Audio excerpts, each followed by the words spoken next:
Terrell Thomas, These Urban Times. The holiday season is upon us, but work never stops for cats with goals, dreams, and ambition. And I'm sitting down with an artist today who's making a lot of noise streaming, making a lot of noise on TikTok.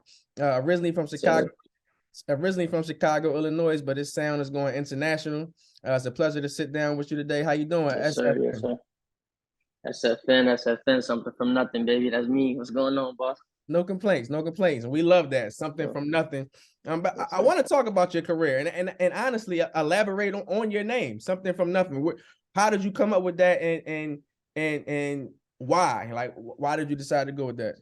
So something from nothing was something that actually came natural for me because I've always been a person, even outside of music, to keep it real with everybody in my life. You know what I'm saying? So I've never been one to sugarcoat about what I've been through or, where I came from. You know what I'm saying? And like I was saying earlier, I'm from Chicago, Illinois. You know what I'm saying? It's rough. You know what I'm saying? And when I was younger, I actually didn't have both parents because my mom and dad, they split. And so my dad, when they split, my dad, he was in a huge struggle. You know what I'm saying? And so we went from the west side of Chicago to the south side, back to the west side.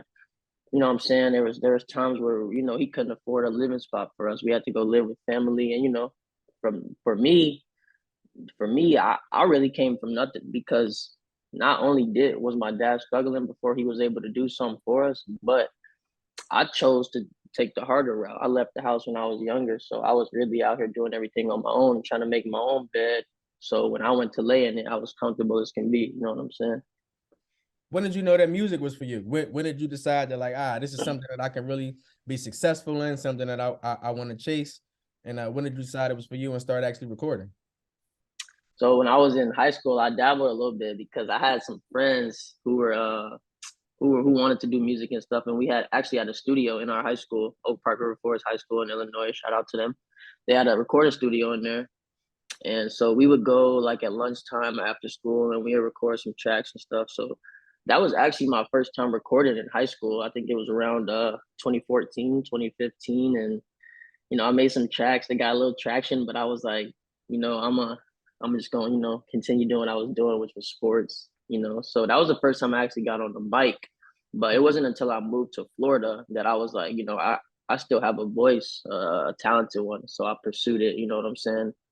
Yeah, that's really what I also understand, as you mentioned, that you got into sports, an athlete, football, basketball. How has that impacted your life, and what structure did that add to you as far as even doing your music now?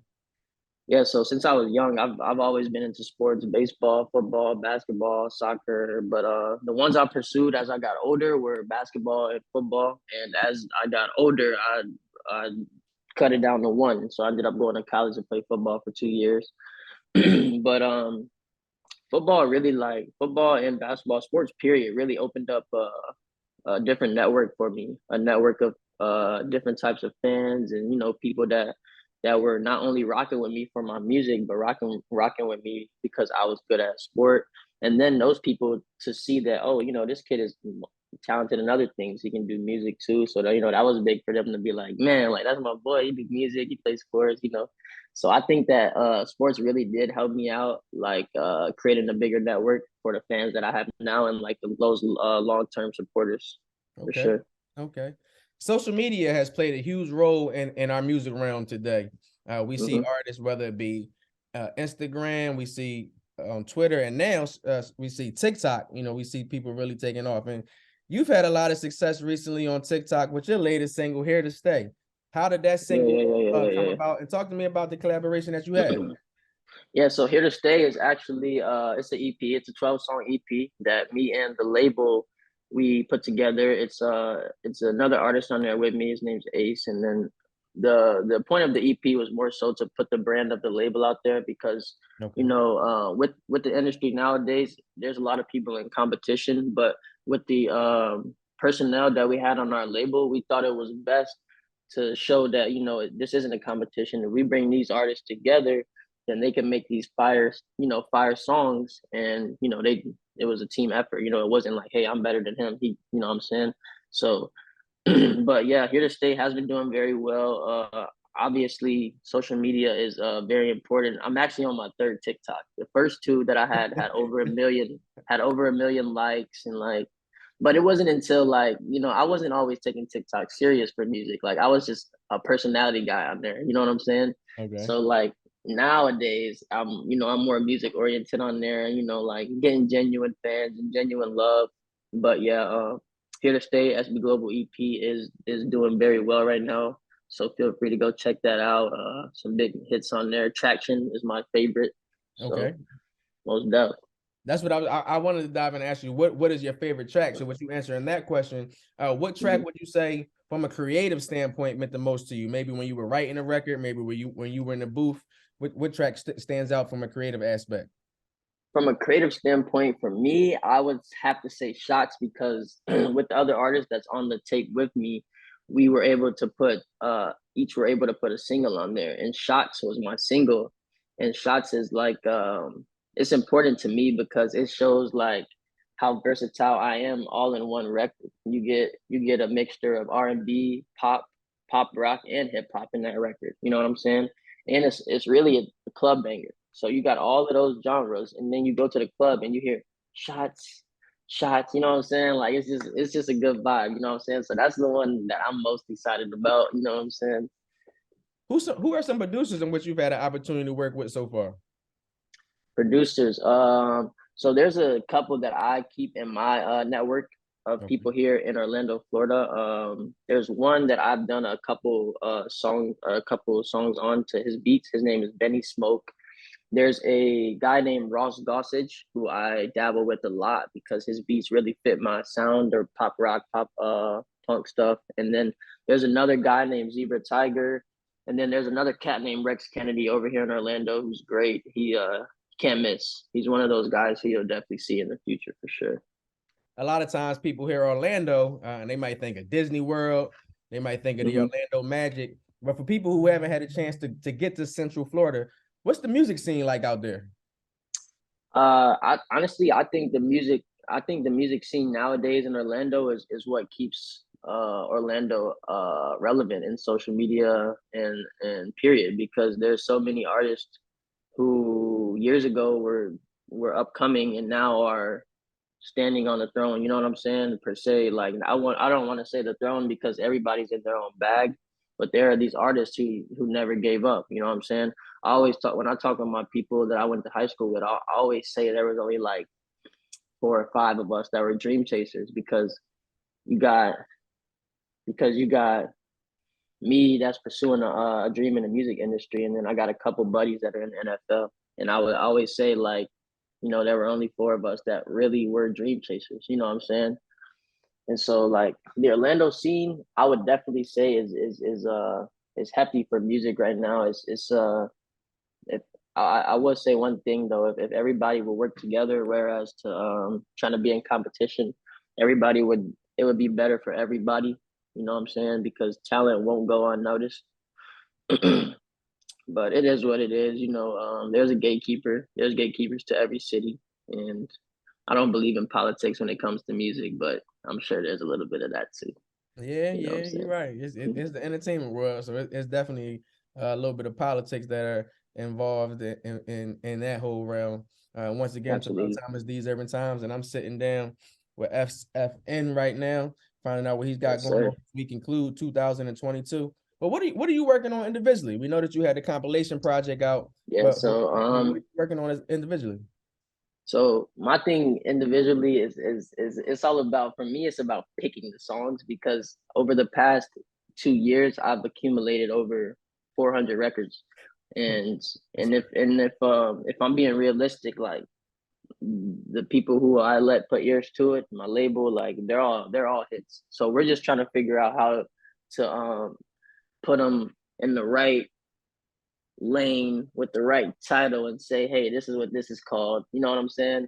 But I am working on my personal EP.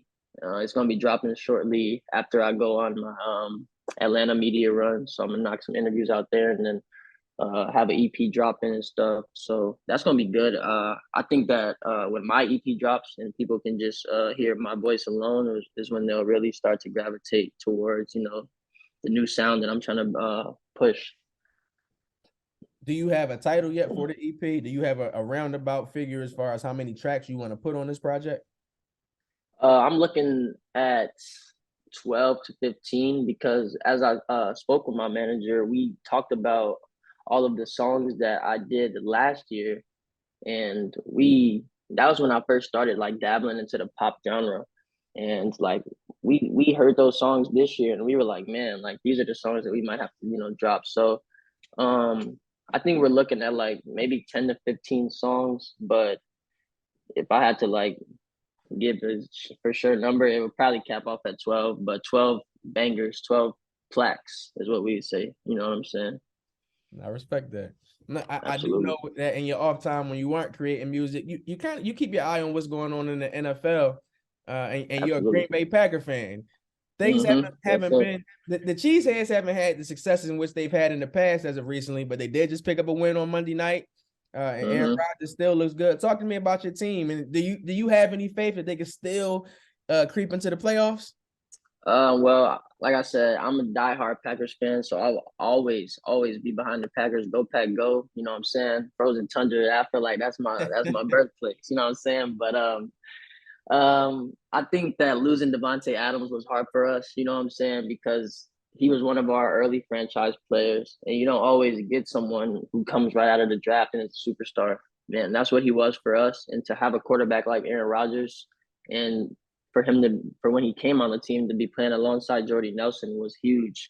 So Jordy was able to help him, transfer into being a real superstar. And then when Devontae got to his potential, um, I guess we weren't winning enough, but he's now with Oakland, and I don't see how that's any better for him. But you know what I'm saying? We have a great secondary now. We got Jair Alexander, who's probably the best corner in the league right now. We got some good talent at the receiver with Alan Lazard. He's like 6'4", 6'5", big body. Aaron Rodgers loves throwing to him. So obviously I got faith in my team. I feel like Aaron Rodgers won't retire without getting him one. So you know what it is. Who, in your eyes, who's the greatest Green Bay Packer of all time? uh that's tough for me, bro, because I like a receiver. I play receiver, so I really do look at the receivers and stuff. But when you got a franchise player like Aaron Rodgers, it's hard not to give it to him because his loyalty is what remains through it all. So I think that the best person to put on the green and gold is still playing for sure. I'm not mad at that. And when you mentioned wide receivers, the Packers have had great ones, whether it's Sterling Yeah. Sharp, Robert Brooks, Mm-hmm. Donald Driver, Antonio Even Freeman. now, They, Randall they've had a Cobb, slew of great, Randall, a slew of great mm-hmm. wide receivers. So I Yeah, wouldn't be mad if you went at one of them as well. yeah. 2022 is coming to an end. 2023 is right around the corner. What are some goals or aspirations that you have for yourself as an individual? And then what are some goals that you Mm-hmm. see for your label as we move into the first quarter of 2023? So for myself, I am actually looking to get the my clothing line started this year. Um, I want to start getting out in the community in Orlando. It doesn't have to even be in Florida. I want to just start getting out in places who need help, places that are, below the poverty line. Like I want to give back. I want to go out. I want to record myself giving back. I wanted to show people like, hey, like just because I'm upcoming artist don't mean I'm not. I mean I'm scared to get out here and get in these streets and give back. You know what I'm saying? And that's one thing I want to do for 2023 is make it a regular thing for not just myself, but upcoming artists, bigger artists to just start giving back. You know what I'm saying? Like instead of flexing so much money on the internet, we could just go ahead and be like, hey, But for the label, I think that this year is gonna be our biggest year. I think that we're gonna start really putting our foot down, working on really traveling, getting in features with bigger artists, and really, really making a name, making a print for the label in the industry, and not just being local and dabbling here and there, and traveling every now and then. Like we're about to really start being those guys. You know what I'm saying? Respect. If this is Mm-hmm. my first time hearing you, and this is my first time having an opportunity to hear your music, what single would you recommend to fans to give them a better overview on who you are as an artist? I would say I would say I'm very versatile, but if you want to just get a taste of the type of music that I will be, forthcoming putting in the industry, I would say go ahead and stream My Way. Between all streaming platforms, it's up over 100,000 streams, still going strong. Like I check it every day, it's doing like almost 2,000 streams a day. So I would say go check out My Way. It's one of those. It's a great song. It's a vibe for sure. Man, it's been wonderful chatting with you today, getting to know you better. I'm looking forward to seeing how 2023 blesses you. I really like how you had your head on your shoulders, good sir. So we'll be continuing to support you and what you have going on as far as your music. Please let our audience know how they can check you out via social media, where they can check out your visuals, where they can check out your music as well. For sure. You can find me on all social media platforms at only SFN, ONLYSFN, something from nothing. www.officialsfn.com. And then all streaming platforms, you can just type in SFN space FLO and you should find the kid. Sure. Man, happy holidays to you. If we don't chat before the new year, happy new year. And we'll be looking forward to talking to you when you get to Atlanta. Most definitely, boss. Happy holidays, happy New Year's to you as well. Take care.